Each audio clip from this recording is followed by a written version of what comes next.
So in early 2015, this locomotive had been sitting in storage in a building in Mason, Ohio, out of service. The age of the wiring had gotten so bad that it had had a small electrical fire, which took the locomotive out of service. The decision was made to replace all of the low voltage wiring. The high voltage cabling that goes from the main generator to the contactors and switchgear down to the motors, those were still all in good shape. So we gutted everything out of the locomotive for wiring and replaced it. This locomotive holds my record. I put 14,000 feet of wire back in this. So now the electrical cabinet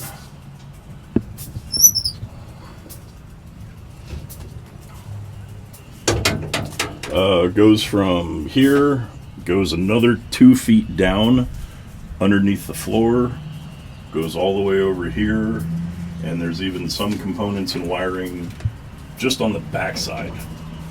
This is the electrical cabinet. We've still got all the wiring. We've still got all the wiring that comes from the front all the way to the rear and everything in between. I think all told, working on it off and on, it took, let's say, approximately 6 months from the beginning until we fired it up and we moved it for the first time. Now, when we did move it the very first time, we made it about 50 feet, and then we discovered it had a bad traction motor. And then I demonstrated to these guys how you don't need a crane to change a traction motor. We changed it with 2 tow trucks. So here's a tour of control stand. This is typical of many older locomotives before they went to the wide cabs and they have desktop controls. This is a fairly standard representation of what you'll find out there. Over here on this side, this is the throttle. We have 8 notches. Right now we're in idle.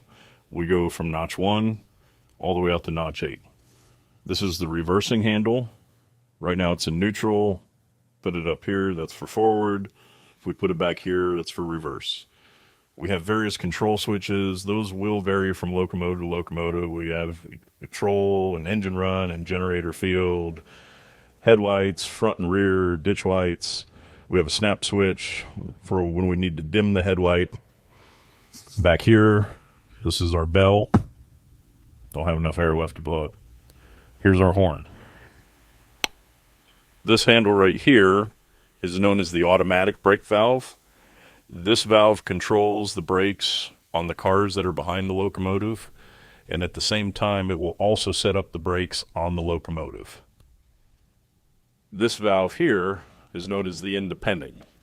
This controls the brakes on the locomotive independently of the train. Here's a radio, so you can talk to your conductor on the ground. While you're up here in the dry cab, he's out on the ground in the rain switching cars.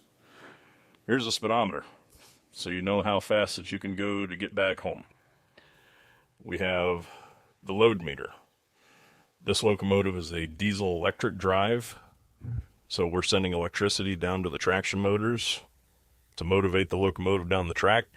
This gauge tells us how much power we're putting to those motors. Here we have our 2 hair brake gauges, have a red needle for main reservoir, that's our supply air. We have our white needle for equalizing reservoir. We have our white needle over here for brake pipe. We control the brake pipe with what we do with the equalizing reservoir. So those 2 needles will often mimic each other. And this last red needle right here is how much brake cylinder pressure we have just on the locomotive. Now, the most important part of this entire control stand, it's not the speedometer, it's not the throttle, it's not the brakes, it's the coffee cup. You have long days out here, you have long nights, the coffee cup is the most important part.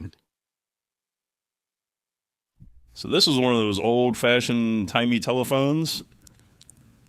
Actually, it's just a microphone and an earpiece for the radio.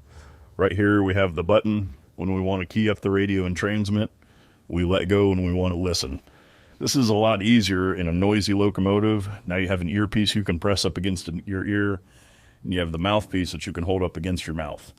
This cuts down on background noise. On newer locomotives with the wide cab, those are all sound abated and it's nice and quiet. You can have a conversation while your engine is roaring behind you at full throttle. These older locomotives, it gets kind of noisy up here in the cab. So here's what's underneath the hood. This is what we use to convert fuel into noise and into power. Got this engine. This is a V16. Each cylinder on this engine is 567 cubic inches.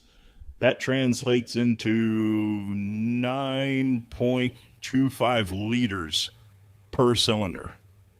And there's 16 of them. This engine goes from here all the way down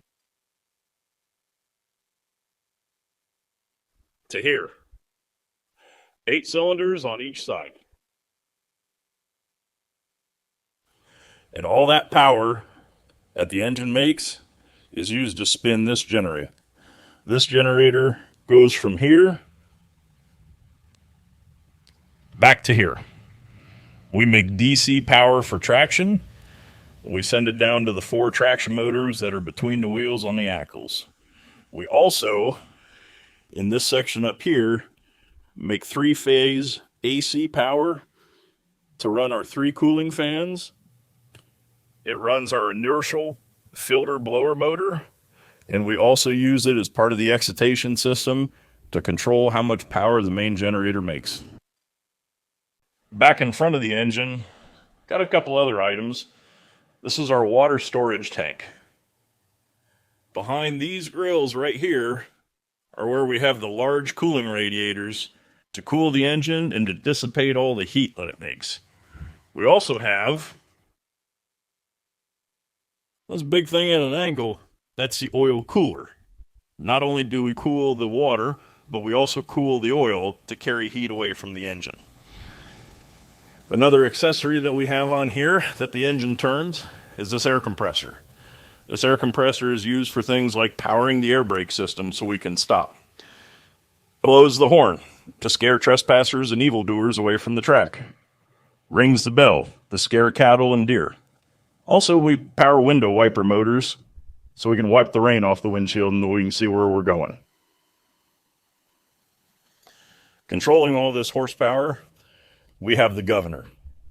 The governor receives its speed signals from the control stand when we tell the engine to speed up or we tell the engine to slow down. It keeps the engine at a stable RPM for whatever notch that we choose, and also helps to control how heavy or how light the generator loads the engine. This engine is 567 cubic inch per cylinder times 16. That works out to about 149 liters of total engine displacement. It idles at 318 RPM. Wide open throttle is 835 RPM. And it makes 2,250 horsepower. So even though we're at the rear of the locomotive, this is actually the front of the engine itself. So we've got 2 water pumps. There's one here. There's one on the other side. Between those 2 water pumps and down, we have the lubricating oil pump. We have the piston cooling oil pump, where we spray jets of oil on the bottom of the pistons to help cool the pistons. Down here, we have the scavenging oil pump. That oil pump pulls oil up out of the crankcase, pushes it through the oil filters, and it pushes it through the oil cooler to make sure that the oil is cooled and it's filtered before it's used by the lube pump to lubricate the crankshaft and all the other bearings in the engine. So this big monstrosity is the turbocharger. I guarantee this is the biggest turbocharger you've ever seen. You know, my hand, just on the output scroll, gives you an idea of the size. The great thing about these, this is the exhaust duct. This goes straight up and out. So yeah, this locomotive, you could say, is straight piped. No muffler, nothing to rob horsepower or deny us of the sound. Kind of here underneath the hood, we've got the oil separator. This takes oily vapors out of the crankcase. It separates them out. Oil drains back. All the nasty vapors go in and get ejected out of the stack. This is the output scroll for just this bank of the engine. There's one on the other side. Air comes off the turbocharger, comes through here. There's a large radiator right here. This takes engine cooling water, takes air from the turbocharger, passes it through, and it cools it down. Now, I know that the engine water temperature can be 180, 190 degrees, but the air coming off the turbocharger is a lot hotter than that.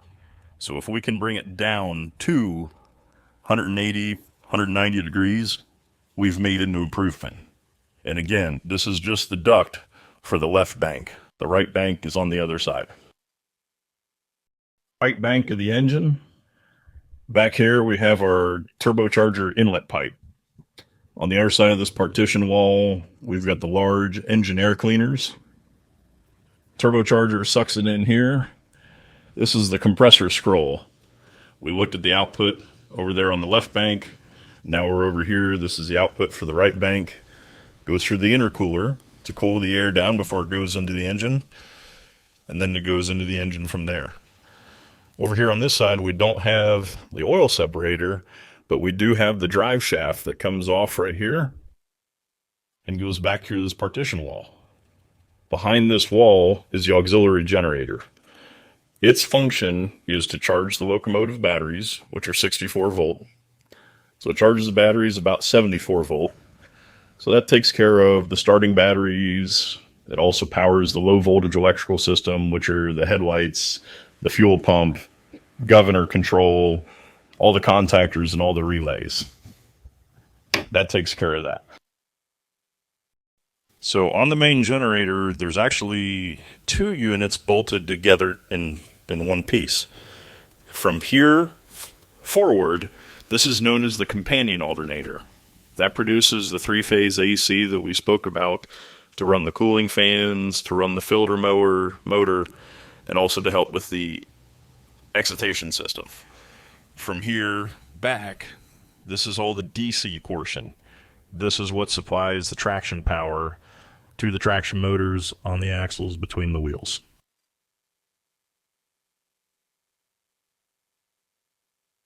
Up there on top, you can see some of the lines for the standby heating system.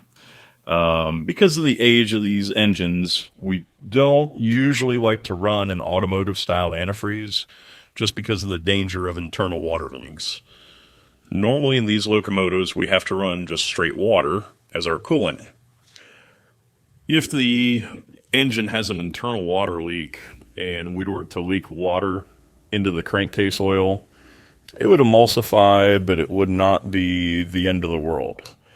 If you were to leak ethylene glycol, your normal green automotive antifreeze, into the crankcase, it tends to turn the lubricating oil into chocolate pudding. Chocolate pudding does not lubricate bearings very well, and bad expensive things happen after that. So that's why we have to run water. And as we all know, water freezes below 32 degrees, so we have to have a standby heating system, or you can leave the engine to idle while it's not in use so it stays warm. That obviously wastes fuel, the engine runs cold, and can start chucking unburnt fuel and oil out of the stack. So we try to avoid that as much as we can.